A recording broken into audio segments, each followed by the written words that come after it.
There is a legal right sitting inside the Commonhold and Leasehold Reform Act that gives leaseholders in qualifying buildings the ability to take over the management of their own building, removing the freeholder's appointed managing agent from the equation entirely, without needing to buy the freehold, without needing to prove the managing agent has done anything wrong, and without needing the freeholder's permission or agreement. That right is called the right to manage, and in 2026, despite having existed in law for over 2 decades, it remains one of the least exercised, most misunderstood protections available to leasehold flat owners in England and Wales, largely because the freeholder and managing agent industry has, over those same 2 decades, developed a well-practiced set of responses designed to make the process feel more complicated, more uncertain, and more risky than it actually is.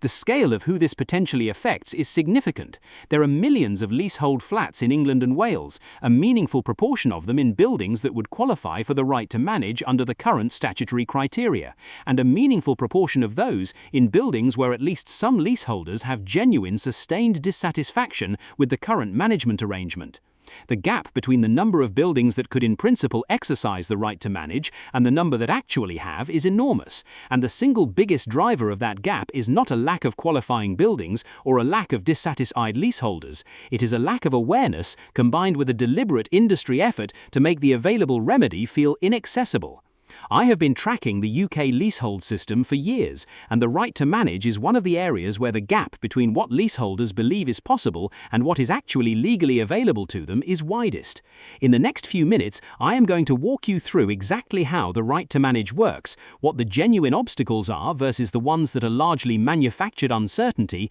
and what leaseholders in qualifying buildings can realistically do about their management situation right now. Let's start with the basic mechanism, because understanding it clearly is the foundation for everything else. The right to manage allows leaseholders in a qualifying building to set up a dedicated company, called a right to manage company or RTM company, and through a formal statutory notice procedure, transfer the management functions of the building from whoever currently manages it to the RTM company, which the leaseholders then control directly. Once the RTM company has taken over, it makes the decisions about which contractors are appointed for maintenance and repairs, which insurance policy is placed and through which broker, how the service charge budget is set and managed, and how the building's day-to-day management is handled. The freeholder does not lose ownership of the freehold, they retain it, but they lose operational control over how the building is managed and how leaseholders' money is spent on that management, which is precisely why a meaningful number of freeholders and managing agents work hard to discourage, delay, and complicate the right to manage process whenever leaseholders attempt to exercise it.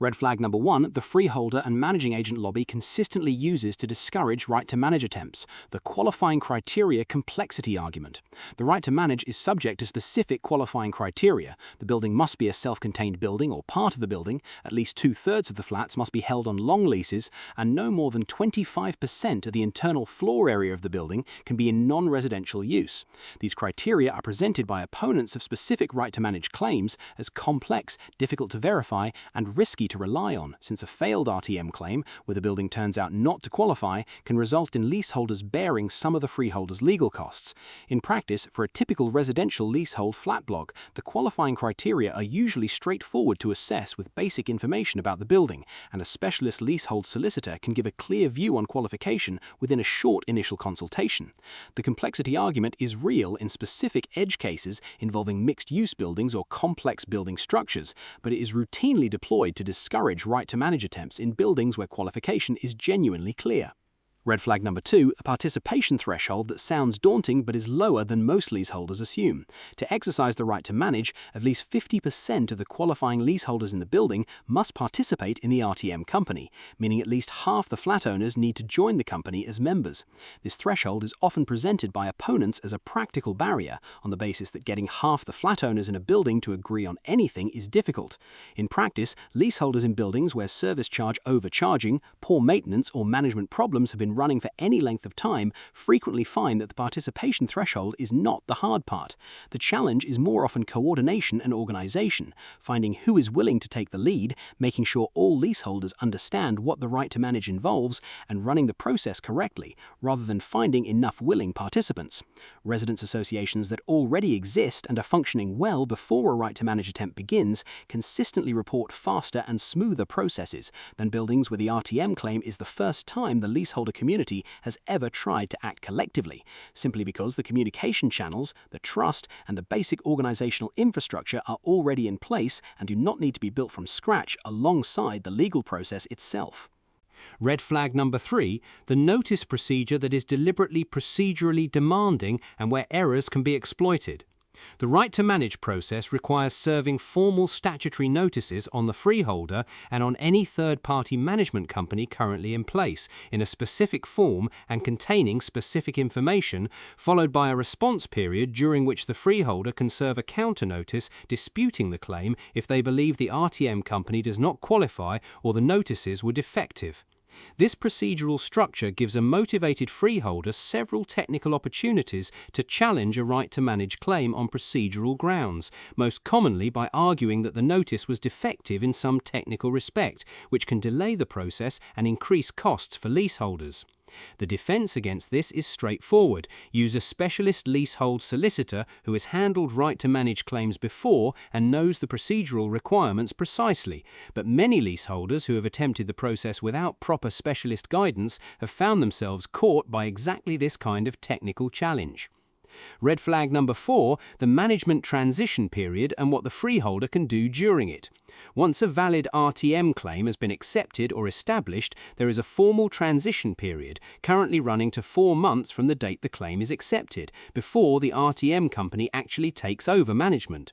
During this period, the existing managing agent remains in place, and a freeholder or managing agent who anticipates losing the management contract has a clear incentive to use this period strategically, placing long-term contracts for services that will bind the incoming RTM company, approving expenditure from the reserve fund, or instructing major works that commit the service charge budget well beyond the transition date.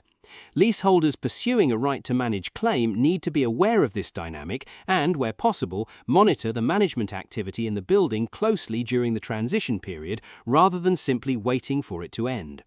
Red flag number 5, the RTM company's ongoing responsibilities once management has transferred, which are sometimes understated during the enthusiasm of a successful claim. The RTM company is not simply a vehicle for dismissing an unpopular managing agent. It is a legal entity with genuine, ongoing management responsibilities, including the obligation to maintain buildings insurance, to manage the reserve fund prudently, to comply with all relevant health and safety and fire safety obligations, and to manage service charge expenditure in a way that is legally defensible. Many successful RTM companies appoint a new, independently selected managing agent to carry out the day-to-day management on their behalf, rather than attempting to manage the building directly with volunteer leaseholder effort, and this is generally the right approach for larger or more complex buildings. The RTM company's role in that scenario is to oversee and control the managing agent, rather than to replace it entirely. But that oversight function is itself a genuine and ongoing commitment of time and attention from the leaseholders involved. Now here is the part that matters most and gets discussed least. The right to manage is a no-fault right. The leaseholders do not need to demonstrate that the current management arrangement has failed in any provable legal sense. They do not need to win a tribunal case, establish a specific regulatory breach, or prove that the managing agent has acted improperly. They simply need to be leaseholders in a qualifying building who want to exercise their statutory right to control how their own building is managed and how their own service charge money is spent. That is the legal position. The practical experience of exercising that right has, for many leaseholders, been considerably more adversarial than the legal structure suggests it should be, precisely because the freeholder and managing agent who stand to lose the management income have every incentive to make the process as difficult and uncertain as possible, even when their substantive legal grounds for resisting the claim are weak or non-existent. I spoke with a leasehold solicitor who has handled a significant number of right-to-manage claims, and, off the record, her view was direct. She said the most common reason right-to-manage attempts fail is not that the building does not qualify, and not that leaseholders cannot get the required participation, but that the process is started without specialist legal guidance and then derailed by a technically defective notice that the freeholder solicitors are specifically looking for and ready to exploit. She said, in her experience, a well-prepared right-to-manage claim with correct notices and adequate participation proceeds to a successful outcome in the overwhelming majority of cases where the building genuinely qualifies and the freeholder's practical options for defeating a legally correct claim are very limited. She described the freeholder's resistance strategy in most cases she encounters as essentially a delay and cost escalation exercise designed to make the process feel more expensive and uncertain than it actually is, in the hope that enough leaseholders lose confidence and abandon the attempt before it reaches completion. She said the landlords who defeat right-to-manage claims on substantive grounds are rare, and the ones who defeat them on procedural grounds are almost always dealing with a claim that was started without proper specialist advice. She described one case where a building of 30 flats had attempted the right to manage 3 times over several years, twice failing on procedural grounds after trying to manage the process without a specialist solicitor, and succeeding comprehensively on the 3rd attempt once proper legal guidance was engaged from the outset. She said the lesson she draws from that case, which she sees repeated in different forms regularly, is that the right to manage is not a process that rewards improvisation, it is a process that rewards preparation, and the upfront cost of getting that preparation right is almost always modest relative to both the long-term saving from better managed service charges and the cost of a failed claim that could have been avoided. So what can you actually do with this? First, if you are in a leasehold building where the management arrangement is a genuine, sustained frustration, check the basic qualifying criteria for your building as a first step, which in most standard residential flat blocks can be done with a short conversation with a specialist leasehold solicitor, many of whom offer an initial consultation at no or low cost. Second, if your building qualifies, identify which other leaseholders share your concerns, because the 50% participation threshold means this is by definition a collective exercise and cannot be done by a single flat owner acting alone. Third, when you are ready to proceed, engage a solicitor who specifically handles right-to-manage claims and who has done so recently, because the procedural requirements are specific and the consequences of getting the notice wrong are real. Fourth, be prepared for a period of sustained effort and some resistance from the freeholder and existing managing agent, because even a legally strong claim will typically encounter procedural challenges designed to delay and exhaust the claimants, and the leaseholders who succeed are almost uniformly the ones who go in expecting resistance and are organized enough to maintain momentum through it. Fifth, once you have succeeded, think carefully about the ongoing management structure you want to put in place, specifically whether you intend to manage directly or appoint a new agent under the RTM company's oversight, and make sure the leaseholders taking on RTM company director roles understand the legal responsibilities that come with them. Here is how I expect this to develop. The right to manage is one of the areas specifically under review as part of the broader leasehold reform program, and there are active proposals to simplify the qualifying criteria, reduce the procedural complexity, and make the process faster and less vulnerable to technical challenge. Whether and when those reforms actually pass into law is uncertain, but the direction of legislative travel is toward making the right to manage easier to exercise rather than harder, which means the practical barriers I have described throughout this video are likely to reduce over the coming years rather than increase.